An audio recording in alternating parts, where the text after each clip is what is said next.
Hello, and welcome back to another episode of Becoming a Techno Wizard.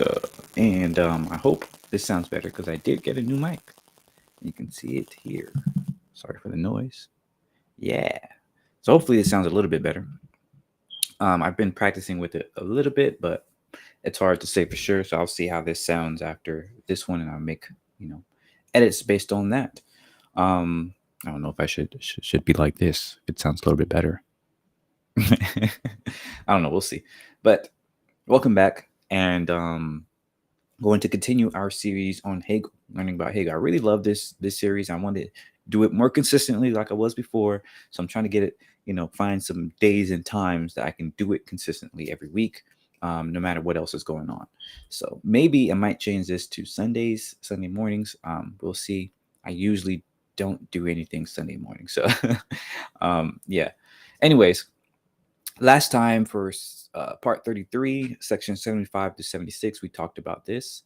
Well, I'm going to go ahead and say my summary from last section. And I said, diving back into the phenomenology, Hegel shows us how and why we do science. He asserts that truth is the absolute and vice versa.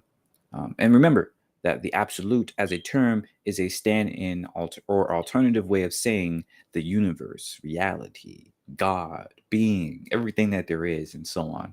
He explains the various things we may want to avoid or dismiss when thinking about and developing or discovering truth with big T. Things like assuming we can never know the absolute, or that cognition is separate from the absolute, or focusing too much on concepts like the absolute or objective or subjective and so on, precisely because the important thing is just to do the science, to be the absolute by doing the process of science. He then asks us to consider the relationship between science and other modes of knowledge, suggesting that those bodies of knowledge essentially birth science. It does us no good to turn around and claim science is so much better. Instead, we should just prove it. We should take what was good from those other ways of knowledge, like alchemy or astrology, etc., and create new bodies of knowledge that are more replicable, more foundational, and so on. Thus, we really get into Hegelian philosophy through introducing the idea of science being in and for itself. But let's see what Dr. Sadler says here. So he says Hegel begins by observing that the absolute alone is true, or that truth is absolute, which requires us to do some rethinking of our conception of what truth is and what its relationship is to science, Wissenschaft. He suggests that the way of approaching the relationship between the absolute and cognition, worrying first about constructing an account of knowledge as either instrument or medium, is misguided. We need instead to examine the notions or begriff of the matters involved.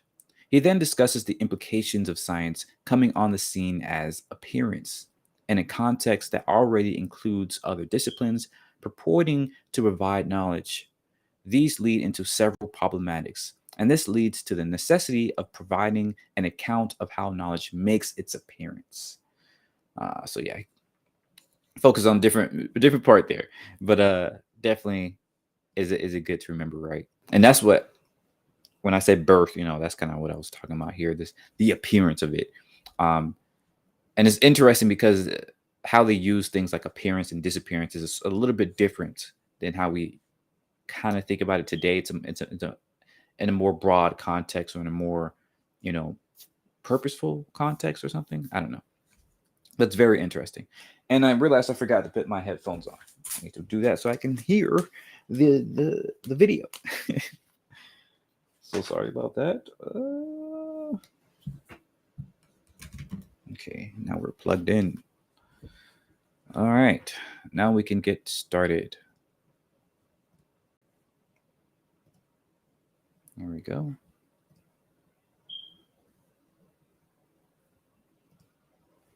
I thought it's sharing the audio, but I don't see the little thing moving. 1 second, let me. Stop sharing my screen and do it again. Share system audio. Oh. There we go. Should be good now. Now, because it has only phenomenal knowledge for its object, this exposition seems not to be science, free and self-moving in its own peculiar shape. Yet from this standpoint, it can be regarded as the path of natural consciousness, which presses forward to true knowledge, or as the way of the soul which journeys through the series of its own configurations as though they were the stations appointed for it by its own nature, so that it may purify itself for the life of the spirit and achieve finally, through a completed experience of itself, the awareness of what it really is in itself. So yeah, we mentioned that before, right? Science is in and for itself. I remember we were talking. This section came directly off of last time he was mentioning all the things that science is not, or all the things that it's kind of a waste of time to focus on, things like that, or why you should not do all these things. But now he ended that with this kind of almost like a cliffhanger, right? And so, what should we do now? Or what should we focus on, and things like that? What is science, right? So this is where that's coming from.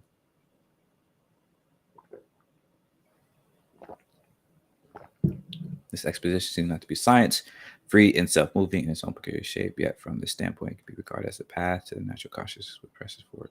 Yeah. Regarded as the soul which journeys through the series of its own configurations as though they were the stations appointed for it by its own nature, so that it may purify itself for the life of the spirit and achieve finally, through a completed experience of itself, the awareness of what it really is in itself.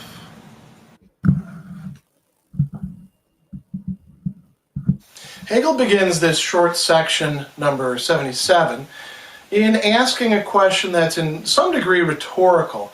Is this exposition, this Darstellung, this account that he's providing here in the Phenomenology, is this really science, or is it something else instead? Is it really scientific, might be the question to ask. Does it really have the character, the essence of the kind of inquiry that is science? And when we look at the two issues that he brings up, we see that we're dealing with Hegelian Wissenschaft, Hegelian science, with something that's a bit broader, more comprehensive, more self-reflective than what we ordinarily think of as science today. He talks about it having to be free and self-moving, and I think that we can relate to that to some degree in talking about, say, the need for science to be an autonomous investigation. But self-moving means it really sets its own agenda, but it does so in relation to what it's finding, what it's discovering. It says, I want to know more about that. I'm going to go and do the work for that. He also talks about it as being concerned with only phenomenal knowledge. Now, this is kind of an interesting point to think about for a moment, because if you look at a lot of the philosophy of science in the 20th century and even in the 19th century, they would say that all science can really focus on is, in fact, phenomenal knowledge. The science cannot get behind the appearances. It can only work with what can actually be observed. And, we can extend our possibilities for observation through all sorts of apparati and thought experiments and deductions and all sorts of things along those lines. But ultimately, we're saying that if it is scientific, it has to be something that falls within the realm of the phenomenal. Hegel is saying, I'm doing phenomenology here as well. I'm actually doing a phenomenology not only of the sciences with a sort of small s, but of the whole history of human consciousness and the capacity to reflect upon it at this time in the privileged present. But all of that is ultimately going to be, for Hegel, still phenomenal. And there's going to be this interplay that we're going to see in the next few sections about what actually is phenomenal. Is there something beyond what we think of as what we're getting here, the appearance? So he goes on and he says, look, what's really happening here is that we're talking about a process, and that's why I've got this arrow here. We're looking at a process that can be understood in several different ways. One of them is to focus on what he's calling natural consciousness. And he's using the word consciousness, Bewusstsein there, that he's going to be using throughout the entire phenomenology. What does it mean for it to be natural consciousness? It means that it's the sort of taken for granted standpoint of a particular time. We've talked about this a little bit before in previous sections, but it's good to sort of stress this. Natural consciousness is the kind of standpoint that one has, and one's getting it from one's culture, from where one stands, without having to think about things, without having to investigate. It just sort of comes to one. And we're always in some position where we have some sort of natural consciousness. Even if it's to be like total skeptics, that can be part of a culture. That can be something that somebody inherits.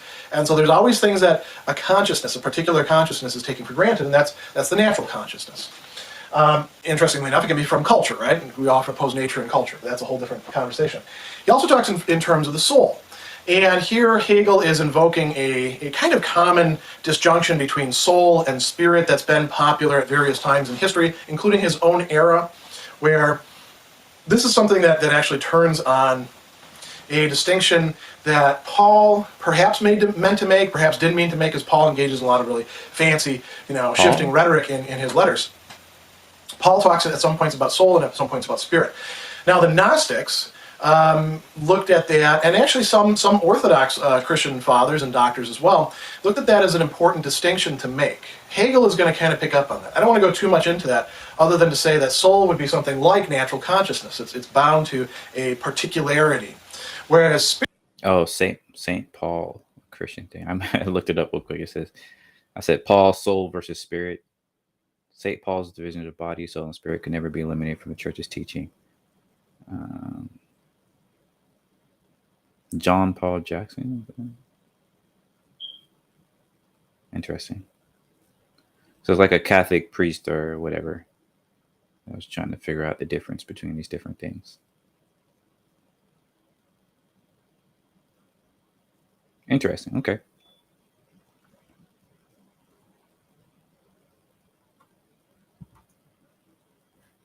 Spirit has a kind of universality to it. So, where is natural consciousness striving towards? Knowledge. What is the soul trying to go through these stages to ultimately reach the life of the spirit? And what's important here, Hegel's talking in terms of gestalten, or stages, steps, shapes of consciousness. The translation here is actually configurations, so you're not getting the fact that he's talking about gestalten here, but he's talking about traversing this path towards true knowledge, going through the series of its own configurations as though they were stations appointed to it by its own nature. So the things that we're going to be looking at as we're going through the rest of the phenomenology, those are the stages, those are the steps, the gestalten. And Hegel thinks that we need to pass through them one by one by one, and thereby sort of replicate what's been going on through the development of consciousness in history. Now, what is the payoff for that? That's what I've got over here. Notice the terms that he's using: a completed experience, an awareness of. And it's not just of, the reason I put the ... ellipsis there, it's not just of, say, the phenomena, it's not just, say, of, things outside that we want to get to know, it's also of the self. It's also of where we are, where we as the knowing subject, we as those who participate in the life of the spirit. It's self-knowledge related to other knowledge, knowledge about the other, whether that be another person, whether that be the past, whether that be the natural world, whether that be a cultural world that we feel alienated from. All that is involved in this sort of integrating process. So that's what's going on in this section. Okay.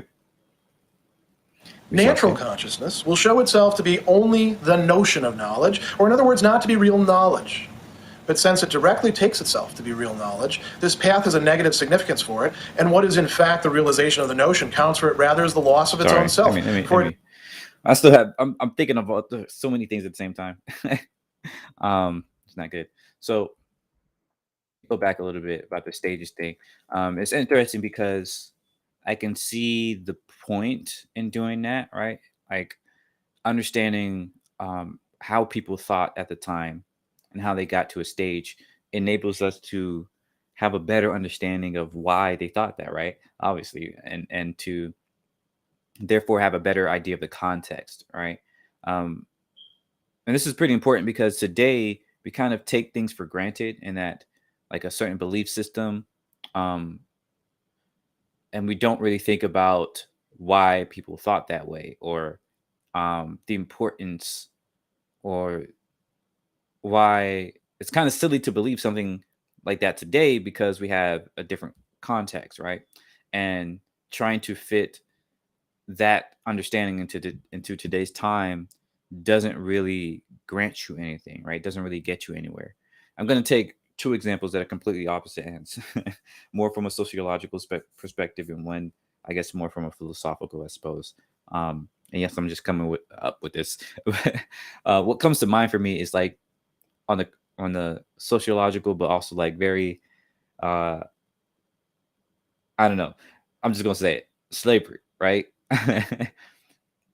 It's important for people to realize that people thought about slavery very differently in different times in history, right? And this is something that is so unfortunately ignored today, which is really bad because it makes us, it doesn't, if we don't understand how and why people thought about slavery in different terms and what they thought was okay at different terms or whatever, we don't really get to learn how it happened, and we can basically repeat that mistake, right? We think we're so high minded and we're like, oh yes, slavery is bad, but then we're enabling slavery in different ways because we don't think about it as slavery, right? So let me make this more concrete. Um, the I can't say the earliest people, but some of the earliest examples of slavery that we can currently, come up, right? Like I study a lot of archaeology and, and anthropology and stuff like this, and some of the what you learn is that in the earliest stages of slavery, um, it was almost seen as a thing of necessity, right? Like when you start to have wars between large groups of people, you start to have prisoners of war, right? The people who lost the war. And so now the question is, what do you do with those people, right? Um, you can't just kill them all. Like nobody wants to kill a whole bunch of people, right? It's not just it's both the men fighting in that war and also the men and the women and children who weren't fighting in the war, stuff like that. But like if you take over a town, you beat their combatants, and now you have this town. Like, okay, now what do you do?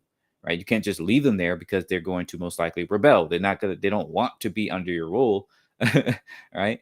And so what they did, they would enslave them, right? They would send their own pieces of their own army there to keep rule and stuff like that, and say, okay, now you work for us. A lot of your resources now go towards the original kingdom, but they say you have a a way to earn your citizenship, right? By being enslaved, things like that. And so either during that generation or the next generation, they become citizens of the new rulers and things like that. Now, regardless of how you feel about this, the point is that they had a context for why they came up with this idea of slavery, right? And yes, there were a lot of other unethical things beside it, but the point is, it was not necessarily the same as what we see today as slavery, at least in America, in terms of, people like me who just look like me being enslaved just because, right? um, it was almost a thing of necessity, right? And a thing of statesmanship and a kind of natural result of war. And furthermore, a lot of people seem to see that slavery, right, as a sort of, again, necessity, as a way of um, uh, being associated, or being, what do you call it? What's the word? Acclimated, right, into a new empire, right? It's kind of part of that process. And then over time, you started to have these cultures of slaves, right? This culture of slavery where enslaved peoples were seen as a sort of class, right? Were seen as a resource, even where it was seen as like free labor because you're not paying these people, they're working for free. And furthermore, you're taking their resources, and you even, can tell them what to do, whereas you wouldn't be able to tell your own citizens what to do. So it became a sort of resource. It became a tool, even, specifically, especially for people who wanted to have a sense of power and empire and all this other stuff. So now it shifted. Slavery shifted as a thought, right, from just a necessity of war as a kind of, oh, you don't want to kill everybody, so you necessarily enslave them, to, oh, I can use this as a tool, right? I want to buy slaves because I want to, increase my estate or whatever, my productivity, or, build monuments and stuff like that, right? So now slavery became a tool and a resource. So people thought about it differently than before. And then it goes even further, where some people, some nations, even like across a lot of Africa, uh, it became a part of life, right? Maybe because there was always empire building going on, where there's a bunch of empires around Africa and the Middle East and things like that, China, and of course Europe as well. There were empires everywhere, and even in everywhere around the world, right? In Americas, everywhere there was empires. There's empire building, so there's this constant influx of battles and war and all this other stuff. So there was a constant state of slavery. There's a constant existence of it. So now it became seen as a part of life, where you had people that were enslaved, and there was a slave culture in a way in different places, but also different places began to realize that, okay, we can't keep this up, right? If we want to see ourselves as better or whatever, people began to create constitutions around slavery, where it says, okay, yeah, you can have slaves, but you can't abuse your slaves, right? What people don't realize, this is an actual thing. And many African nations, for instance, had constitutions where it says you are the owner of the slave, but you're not the rock around their neck or something like that, right? And so this is super important, right? Because this again introduced a shift in thought of how people saw this idea of slavery. Yes, it was bad, but it didn't have to be as bad, right? Versus in other places like where they viewed slaves as just animals, basically, right? And versus other places they where it was more religious, where you saw these people as atoning for sins, right?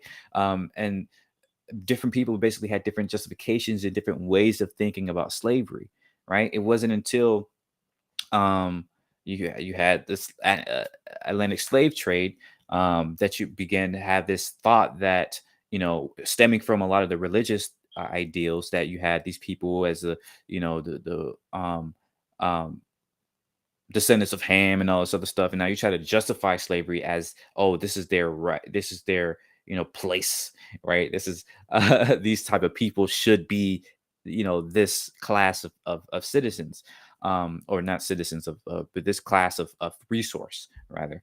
But really it was a means of justification to utilize a resource that other people saw as unethical and unsavory and things like that, right? Because if you can change people's mindset about how they view this thing, about whether or not it was even ethical, then you would change people's resistance to it. And this is so important, right? This is the stage of this stage of thought, is that these different stages of thought, these different stages in how people think about the world, changes the behaviors that people do, and how we even design our society, what we think of as okay in our society.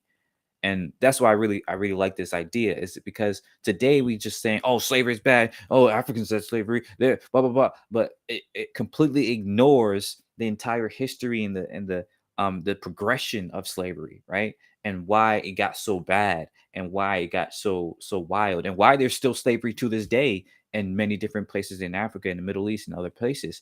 And furthermore, why it's being enabled by our industry here in America, right? Because today we think, oh, slavery is bad. It used to exist. Now it doesn't really exist anymore, except for those oh shit countries or whatever, right? But that is a stage of thought that we usually have in the West that enables that slavery, because what we're actually doing is ignoring the fact that a lot of slavery still exists, because it's still a resource. It's still a valuable resource. It's still a way to get um to build monuments, but now we call them apps, right? It's to build empires, but now we call them nations, to build economies, right? Mining resources, blood mines and coal mines and sweatshops and things like that. This is still slavery. Even prison farms and stuff like this is still slavery. But now we have a different thought about it, and so people don't have to think about it as much. They think, oh, yeah, it's over, or it's something different, and so people don't resist it. This is why it's so key to have a good philosophical mind and philosophical understanding of the world, because it allows you to actually think about what's going on, and to not allow such, terrible things happening, to not ignore these things. So yeah, sorry. That was a long kind of tangent there, but I really like this concept because I do think it's very powerful and something that's very sorely missed and sorely needed today. Is viewing these things in stages and seeing, how we got there. Now, do I agree that we necessarily have to view it linearly? I'm not so sure, but nonetheless, I think this is very, very powerful. What's going on in this section? Natural consciousness will show itself to be only the notion of knowledge, or in other words, not to be real knowledge. But since it directly takes itself to be real knowledge. Sorry, and I realized I didn't have that. I didn't show that second example that I had that was more philosophical, but I already forgot it. And I put it all in one anyway. I kind of sort of did, but I don't know. Close enough, I guess, hopefully. Knowledge. This path has a negative significance for it, and what is in fact the realization of the notion counts for it rather as the loss of its own self, for it does lose its truth on this path. The road can therefore be regarded as the pathway of doubt, or more precisely as the way of despair. For what happens on it is not what is ordinarily understood when the word doubt is used, shilly-shallying about this or that presumed truth, followed by a return to that truth again, after the doubt has been appropriately dispelled, so that at the end of the process the matter is taken to be what it was in the first place. Shilly-shallying. Oh my gosh. Sorry. I mean, I had to read it again because that killed me right there. Shilly-shallying. But what happens on it is not what is ordinarily understood when the word doubt is used, shilly-shallying about this or that presumed truth, followed by return to that truth again after the doubt has been appropriately dispelled. So that at the end of the process, the matter is taken what it was to be in the first place. I think that's what it's meant to be. Appropriately dispelled, so that at the end of the process the matter is taken to be what it was in the first place. On the contrary, this path is the conscious insight into the untruth of phenomenal knowledge, for which the supreme reality is what is in truth only the unrealized notion. Therefore, this thoroughgoing skepticism is also not the skepticism with which an earnest zeal for truth and science fancies it has prepared and equipped itself in their service. The resolve in science not to give oneself over to the thoughts of others upon mere authority, but to examine everything for oneself and follow only one's own conviction, or better still, to produce everything oneself and accept only one's deed as what is true. The series of configurations which consciousness goes through along this road is in reality the detailed history of the education of consciousness itself to the standpoint of science. That zealous resolve results this education simplistically as something directly over and done with in the making of the resolution. But the way of the soul is the actual fulfillment of the resolution in contrast to the untruth of that view. Now, following one's own conviction is, of course, more than giving oneself over to authority. But changing an opinion accepted on authority into an opinion held out of personal conviction does not necessarily alter the content of the opinion or replace error with truth. The only difference between being caught up in a system of opinions and prejudices based on personal conviction and being caught up in one based on the authority of others lies in the added conceit that it is innate in the former proposition. The skepticism that is directed against the whole range of phenomenal consciousness, on the other hand, renders the spirit for the first time competent to examine what truth is.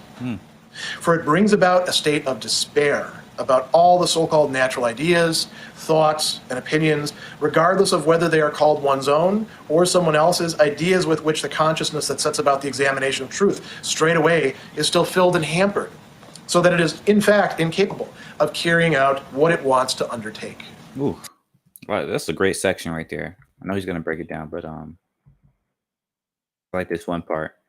I mean, I like this whole thing, but this is one part I really called out.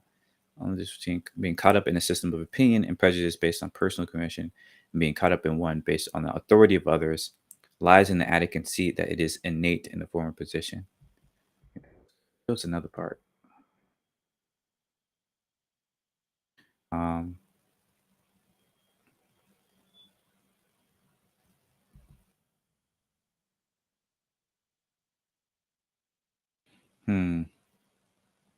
Yeah.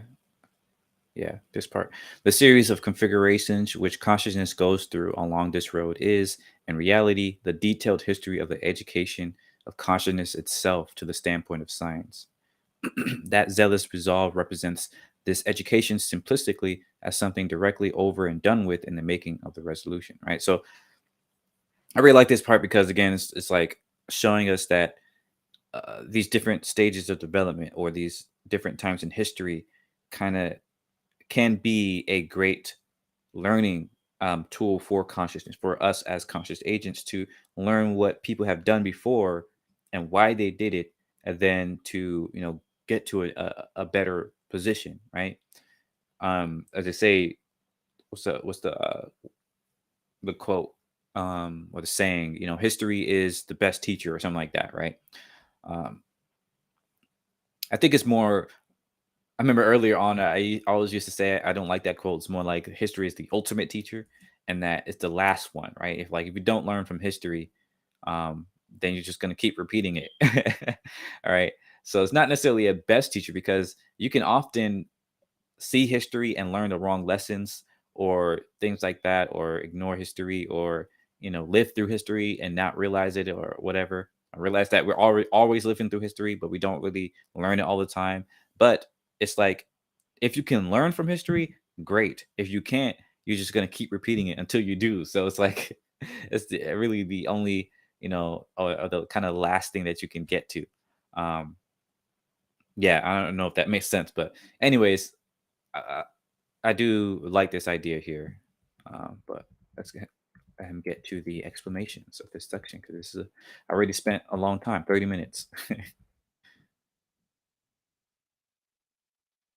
In section 78, Hegel is doing some very interesting, almost amazingly clear stuff regarding the project that he's involved in, that we as readers are embarking on. And one of the things that I don't have on the board that we do want to keep in mind is what he's talking about here is what is going on when we're going through these stages of consciousness, when we're traversing the path that he has laid out. He's going to speak here about a road or a path of despair or of doubt. And that's a really interesting locution. We'll come back to that in a moment. But what we want to think about is that this path is actually the pathway tracing out the development of human consciousness. He actually speaks about it as the education of human consciousness. And an education is different than merely showing up and getting some training. Consciousness is being developed, is being unfolded, is having its capacities revealed to it and worked on the way. Something new is happening at each stage, and that something new is being assimilated into later stages. And real quick, you remember, like, education, I think the etymology is like to bring out, right? Not necessarily to pour in, but to bring out from within, like this greater sense of understanding and potential and things like that. So when you look at it like that, the history is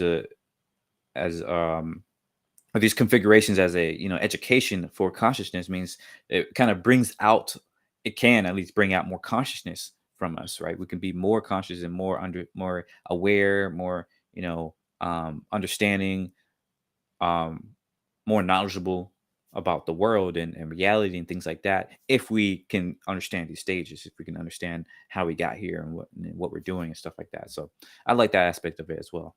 If it ends up getting forgotten and left behind, then we have a bit of a problem. That does happen in history quite a bit, and the dialectical process doesn't always produce successes. Now, how do we end up on this road of doubt or despair? Beautiful, idea there, that we have to traverse this process without sort of thinking ahead of time that, well, it's all going to turn out, well in the end. Human history has been inhabited by a couple different motifs. One of them is, when we get to that spot over there, it's going to all make sense, because we've got sort of the blueprint for it, and that's where the real stuff is going to happen. That's the optimistic viewpoint on history. It's all crap, and it's just the same crap over and over and over again through different permutations. That's another viewpoint. That's a rather pessimistic viewpoint on human history. Hegel is advocating something that is somewhat like the optimistic view, but he's saying that we have to go through this process as if we don't know that it couldn't be the other way.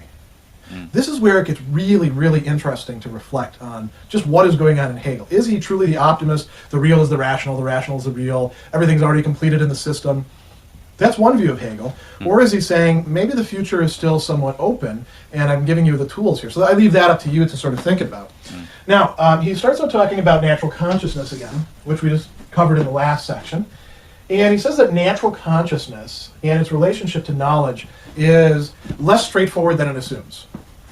One of the features of natural consciousness, of the sort of body of knowledge, the body of what passes as being a well-informed person, having the right formation, having the right ideas about things, is that it takes itself as having knowledge. But you go back to classic texts, classic dialogues, like for example Plato's dialogues with Socrates, and he starts asking people about their natural consciousness with respect to things like virtue or what knowledge is, and they start hemming and hawing. They start saying, well, I thought it, like Meno, for example. Man, I've given speeches about this. What's going on here? I thought I knew what I was talking about. Obviously, other people thought I knew what I was talking about. But when it's really put to the dialectical test, it turns out that all natural consciousness has is the notion of knowledge, and that there's sort of a bar here to knowledge itself, to what it is that it needs to have. So it's destabilized. It's relativized, you can say, in the process. Now, why is Hegel using this term notion or begriff here? He plays quite often in a lot of these passages a kind of double game with this, because we have a notion of knowledge, and that's better than just sort of a blank idea, because there is some sort of developmental process going on there. Remember, when you have the Hegelian notion, there is some sort of self-othering and reincorporation of that otherness, and that is going on in natural consciousness. But it's not fully developed. It's not going through all the way. There is a completed notion, Hegel says, of knowledge that natural consciousness is actually aiming for, that it's haunted by. And the difference between these two is part of what is haunting it. So natural consciousness is going to try to push through that, and in the process of doing so, it gets revealed to not be as knowledgeable as it thought it was. So that introduces doubt. And that can introduce despair. Now, Hegel has some really interesting things to say about doubt at this point. He says, when we're talking about doubt, we're not talking about the ordinary sense that people have. Like, well, what am I going to have for dinner? I don't know. Is there something in the crock pot waiting for me when I get home? I'm kind of in doubt about that. But then I get home, and turns out I did turn the crock pot on and put, some sort of thrown together dish in there, or it's, there's nothing there, and now I know. And he calls this shilly-shallying, you might say screwing around, puttering with the things that we want to know about. And that's not really doubting.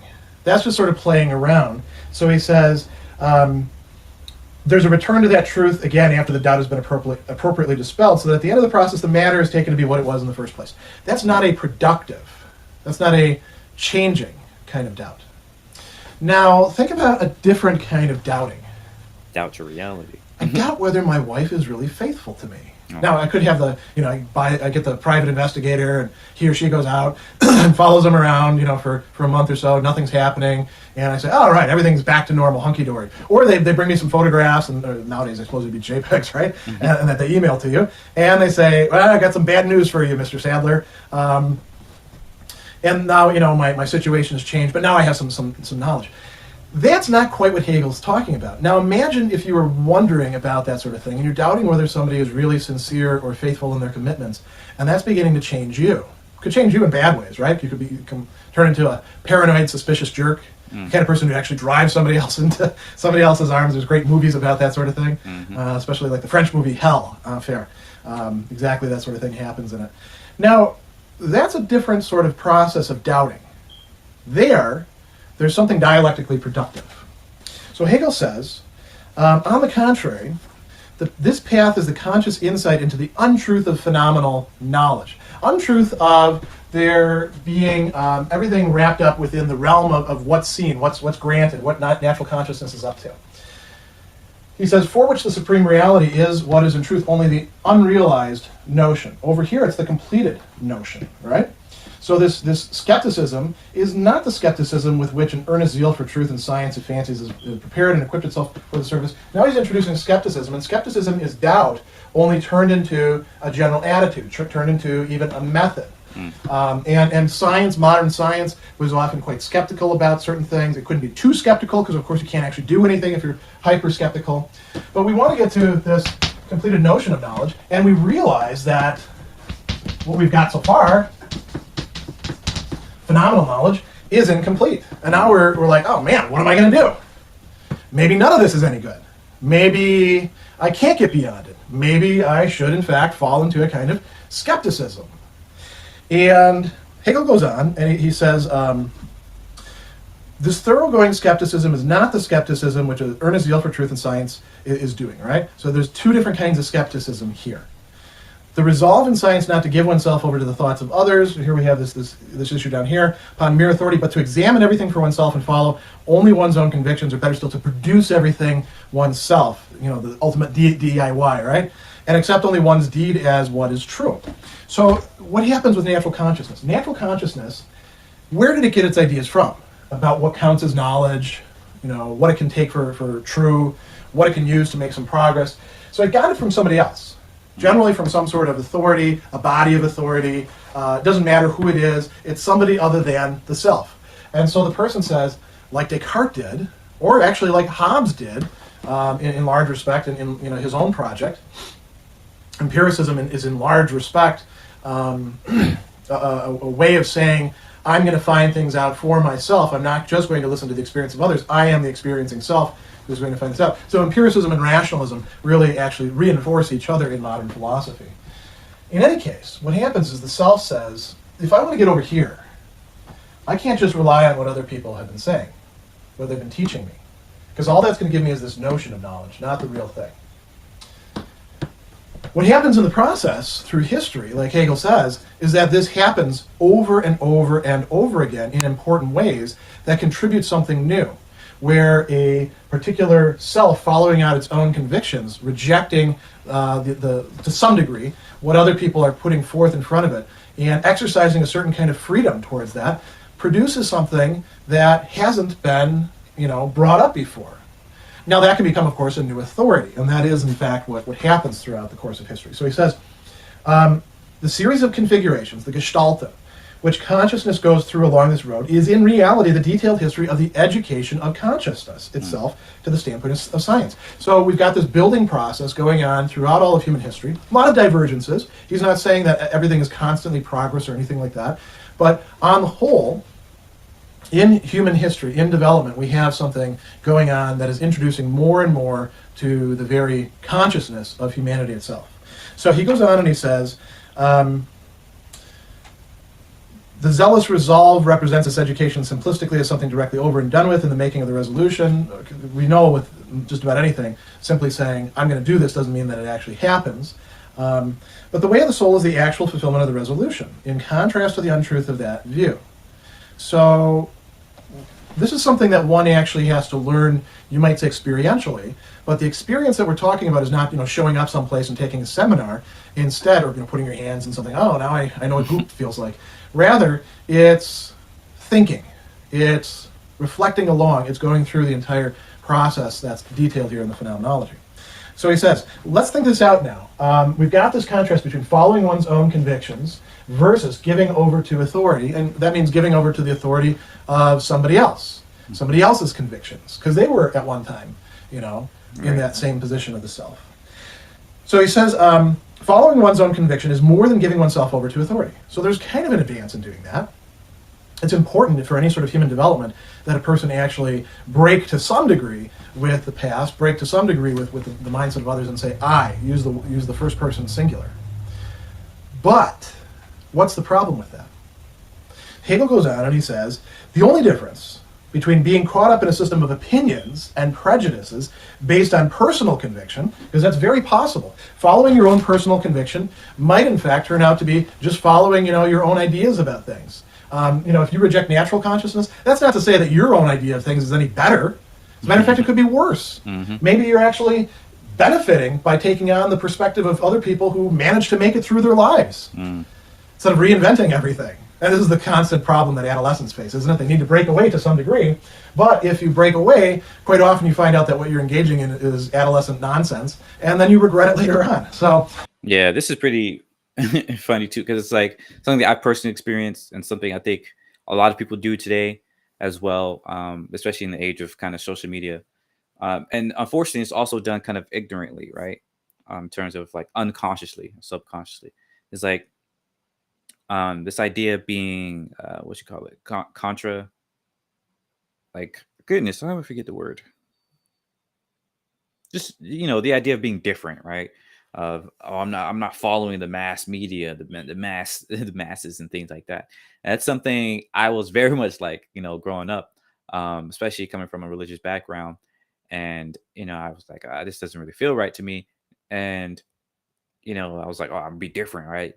And that kind of has extended into almost every other part of my life, and every other part of every time I learn something, I'm like, oh, this is what everybody thinks. Let me see what the other side is. Like let me see, you know. And I'm constantly like, oh, I'm gonna take the other side just because it's different. Um, but then you come to realize that sometimes the masses are right, right? Sometimes the mass, the current knowledge or the authority is right, right? And so the important part is not, just taking the authority, for their say, or thinking that they're right just because of their authority, or nor is it just following your own truth, following your own, convictions, because you might be wrong and they might be wrong, right?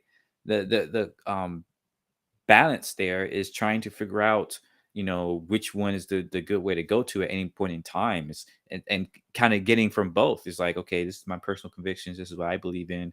Okay, how does that square with the current idea of the world? If I think that's wrong, why is it wrong? How can I consistently show that it's wrong, or show a better alternative, right? It's developing a better foundation, a better science understanding of the world, um, regardless of where you're getting it from. Um, and I think that's what something is that's something that's really being missed, right? It's so funny because a lot of the people, that's like conservatives, and even a lot of liberals and stuff like that, it's like, conservatives love to say, oh, I'm being an independent thinker, right? Free thought and all this sort of stuff. But then they go and just appeal to authority the whole time, right? It's like, oh, this person says they're right. They're a billionaire, right? They have to be right. And so they just do whatever the billionaire says. It's like, yeah, whatever, they're saying that's the correct way. But your whole idea is that you don't want to follow, your whole idea is free thought. You don't want to follow what other people are doing, but you're gonna go and follow what everybody is doing in terms of listening to the billionaire, right? And then on the other side, not like they're necessarily the same, but still you have a similarity in that, a lot of liberals, like to say, oh, we got to follow the laws, follow the legal system. If it's not right, reform it, and therefore it's right, right? Like, no. You have to question whether or not you should even have authorities who do this sort of thing, right? This is why I personally, I've been going more and more into anarchy, because at least with a lot of anarchistic, thought and philosophies and ways of life, it requires you, right? Part of being an anarchist, a real anarchist, not a ANCAP, because I'm sorry, that's just not anarchy. But part of actually being an anarchist is having to think about what is right and what is true and all this other stuff and how it works, right? The practicality of things and playing it out and building an actual foundation of knowledge, right? You can't depend on some authority to do all your decision making for you. You can't depend on some justice system to figure out your ethics, to determine what's right and wrong. No, you have to figure that out for yourself and for your community, right? As an individual and as a community, and then you come together and be like, okay, this is what's good for us as a people and as individual people, right? It's both. It's not just looking at whatever the community, whatever is good for the community, or just looking out for whatever is good for the individual. It's figuring out how to do both, right? How to get the best of both, how to, you know, uh, bring them together and converge and all this other stuff and build that foundation, together. And that's something that's sorely, again, needed and missing today. So again, another great aspect here. Opinions and prejudices. They don't make it doesn't make any difference whether you're getting them from yourself or whether you're getting them from somebody else. Mm-hmm. He says that there's an added conceit that comes with getting them from yourself that is innate in the former position. Now, he says, he goes on here and he goes back to this issue of skepticism. The skepticism that's directed against the whole range of phenomenal consciousness, the whole range of everything that's being perceived, not only perceived, but felt, imagined, intuited, all this sort of stuff developing throughout history. That's all phenomenal reality or that's all phenomenal consciousness for Hegel. He says, renders the spirit for the first time competent to examine what truth is. Mm. I'm sorry, I just keep thinking about this, like the added conceit point, right? It's just going to this too. It's like the added conceit is like, oh, I came up with this myself, right? This idea that, oh, I came to my own conclusions, right? Therefore, I'm right, or therefore it's better. Like, no, even if you come to a conclusion that is right or that is, good or whatever, right? You're kind of, it's kind of a waste, right? And this is what's very frustrating with, I mentioned this earlier in the other earlier videos, but folks like Hobson, right? It's like kind of some artists who like, oh, I'm a free thinker and I come to these conclusions myself, I have these wisdoms, but then they're just saying stuff that is normal, right? That is what's already like already old wisdom, right? Already kind of replicated and taught in other places or other cultures or whatever. And yes, it may have been ignored or forgotten in today's culture in this specific society, but it's already like, if you just took a little bit of delving into philosophy or culture or any learning about any other societies outside of where we are today, you'd see that other people have thought about this before, right? And so people hold these folks up, hold these artists or these comedians like Joe Rogan. They do this stuff all the time, right? It's like, oh, I came up with this myself, and I just came to my own conclusions, and people are like, yeah, he came to his own conclusion. You should do that too. But you're just coming to the same conclusion that has already been concluded, right? So what purpose was that, right? You're just shilly shallying, as he said. You're just coming back around to the same thing, and you're not actually adding more to the conversation. You just having an added conceit because you came to this conclusion yourself, and then you act like it was brand new. You act like you came up with this, right? When in reality, you probably even heard it from someone else at an earlier stage and then rediscovered it and like, oh, is it my thing, blah blah blah. I'm like, no, sometimes you have to go and learn what other people have thought about and then incorporate that and then build on top of that, right? That's even more valuable, I think, than just blindly saying, oh yeah, I'm going to come up with my own conviction, I'm going to come up with my own truth or whatever. Like, no. let's try to build on top of each other, right? Let's learn from each other, learn from what people have learned before, and then once you come to your own convictions, then test it, right? Then compare with what they had before and see why it's different, right? Maybe it's not better, maybe it's just different because you live in a different time, right? I don't know. It's just, the adequacy is super big, right? So yeah, I'm glad he mentioned that as well. Despair, this skepticism, is a necessary step that we do need to pass through in order to make some progress. It's not enough to say, I'm going to be my own man, I'm going to be my own woman, I'm going to, be original or anything like that. That's fine. That's kind of superficial. Yes, that's not real skepticism. The real skepticism faces up to the possibility that perhaps this is all nonsense, perhaps none of this works, perhaps it's all bad, and then it recovers from that. He says, it brings about a state of despair about all so-called natural ideas, thoughts, and opinions, regardless of whether they're someone else's or one's own. Ideas with which the consciousness that sets about the examination of truth straightaway is still filled and hampered, so that it's incapable of doing what it needs to do. So what we need to do is pass through a kind of purification where we not only say, well, I'm going to reject authority, I'm going to get away from my upbringing, I'm going to get away from my prevailing culture, I'm going to be different, I'll be like an Apple user and one of those original thinkers. Hegel says that's not going far enough. You need to also feel despair about whether you can even get it right yourself. And when I think about somebody who actually did this, who comes to mind for me is René Descartes. And then another guy who comes to mind that way for me as well would be Blaise Pascal. Two guys from the same time who really did exemplify what Hegel's talking about. They're further back in the dialectic, of course, as far as Hegel is concerned, because they're early moderns. But they are embodying that sort of, I got to really pass through doubt and skepticism mindset that Hegel's talking about as being necessary for tracing out the path of the development of spirit. And that's beautiful. I'm gonna go back just a little bit, like what he said there. Mindset that Hegel's talking about as being, it exemplify what Hegel's talking about. They're further back in the dialectic, of course, as far as Hegel is concerned, because they're early moderns. So that it's ideas with which the consciousness that sets about the examination of truth straightaway is still filled and hampered, so that it's incapable of doing what it needs to do. So what we need to do is pass through a kind of purification where it brings about a state of despair about all so-called natural ideas, thoughts, and opinions, regardless of whether they're someone else's or one's own.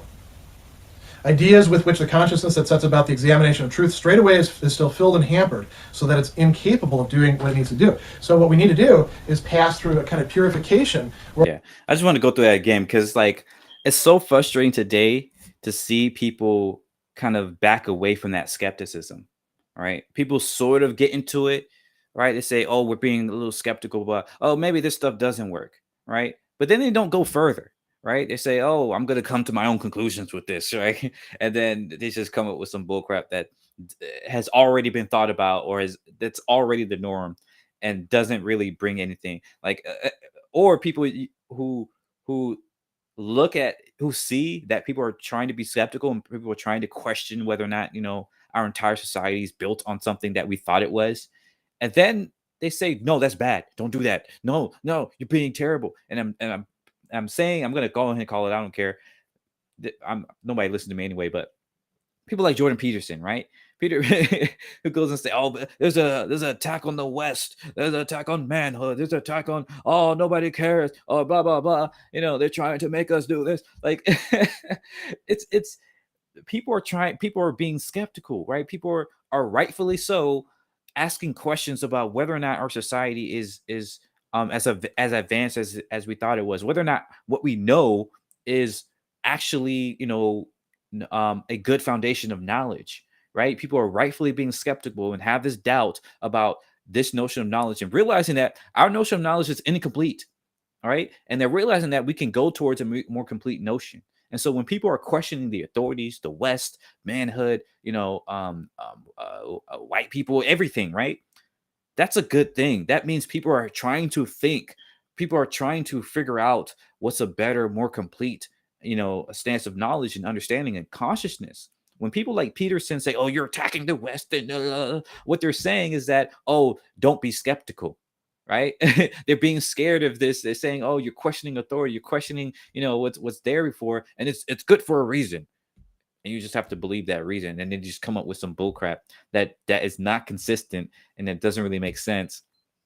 And it's very frustrating, right? Because and what makes it even worse is that it's this added conceit. It's like people say, "Oh yeah, don't be like the SJWs. You gotta think on your own, dude. You gotta be your own man. You gotta be your own person." And then they say, "Oh, go listen to Jordan Peterson, right? Go listen to these right wingers. Go listen to these red pills and all this other stuff." Like, and then pretend that's being original. Like, how are you being original when you're literally just listening to what other people think?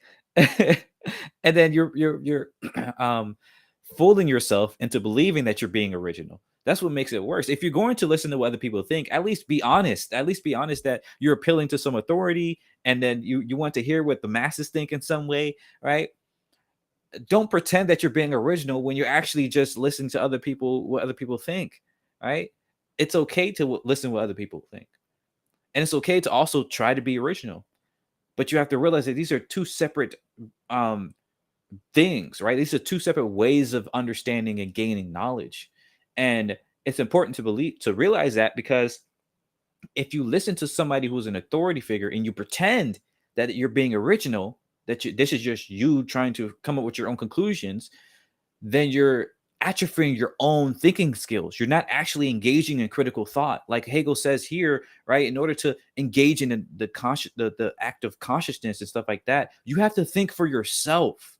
You have to sit down one day and be like, let me, try to create these things and write it out or whatever, and then realize for yourself that nothing makes sense, and then go through this thing. It takes a lot of time and effort to think.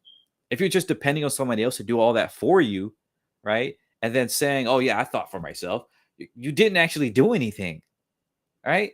And that's what a lot of people are missing today, and that's very, very concerning. So yeah, this whole section, as you can tell, I really like him. It's spent a lot of time going on these tangents and things like that. But yeah, man, like it's scary because you get to a point where you have this serious doubt and serious despair about what do I believe? Who am I? Right? Like what can I identify as? What can I believe in. Like I'm a person who was more on the left side, but I don't believe in a lot of the things that a lot of leftists believe, right? A lot of quote unquote liberals and quote unquote SJWs, right? I believe that being, you know, um, like there's a lot that is very important about things like critical race theory and gender fluidity and all this other stuff. But there's a lot that I don't really like how people um communicate with it. Like I don't really like a lot of the ways in which the quote unquote left, and I say that because I've been learning a lot. Like delved into the very foundations of the left and the foundations of the ideas of left and right. And once you delve into that, you begin to realize that what we think deem of as the left today isn't really leftist, right? Because from the earliest of society, I'm not going to get into all that. I did a whole video and podcast and all this other stuff about it. So if you want to look into that, I'll probably link it in the description or something if I don't forget. But nonetheless, my point here is that like it's very easy to pretend that you're being original or that you're thinking or that you're discovering things out for yourself, but really you're just depending on other people to do that work for you, and then you pretend that it's yours, right? It's good to learn from others and to take other thoughts and all other stuff into consideration, but if you don't sit down and meditate about it, if you don't sit down and write about it, if you don't sit down and talk about it with yourself, by yourself, and then with other people, and then come back and do it again and do this process for weeks, months, maybe even years on end, you're not really doing it. You're not really doing much, right? And it's really sad that we can pretend and um you know uh trick ourselves into believing that we're doing this process of thinking and growing and stuff like that when we're really not, right? And it's very troubling and scary that other these authorities, some of them probably even know this, right? Some of them understand that they're abusing this, right? That there's just people that want to understand the world and that are skeptical and have doubt and despair and want to believe in something, and they're saying, oh, I can, you want to be original, listen to what I have to say. Follow what I have to say, and then you'll be original, right? They're trying to sell them this idea of originality and surety and confidence and all this other stuff. When in reality, that has to come from inside. That has to be an internal struggle and process that you do. But because it's so hard, because it's so long, because it's so despairing, right? A lot of people don't do it, and we could just, goodness, it's frustrating, but this is another reason why I'm doing this channel, because I want to show my own process of doing this, right? Just this is just one part of my own process of trying to do this, and I hope people do stumble upon this and begin to their own process of really getting into this and realizing that this is not a quick thing, it's not an easy thing. It takes a lot of effort and time, but it's also worth it, right? And I would say it's necessary for us to really build a better world.